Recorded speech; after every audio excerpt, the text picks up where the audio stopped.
Welcome to this video tutorial. Here we're going to fix this particular phone. If you look at it, it's a Microsoft phone, Microsoft Lumia 535 RM 1090.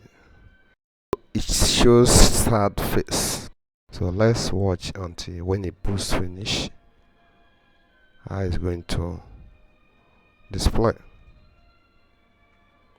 So in this playlist we're going to fix it. Make sure you watch all the videos before you start asking questions. So after rotation of these gears, the next thing you will see sad face.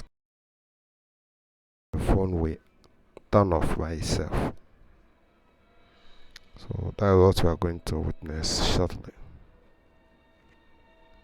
So make sure you finish watching the video to learn how to fix this kind of problem. And if you know this, any other Microsoft phone, you can do it the same way. So you're going to see it shortly.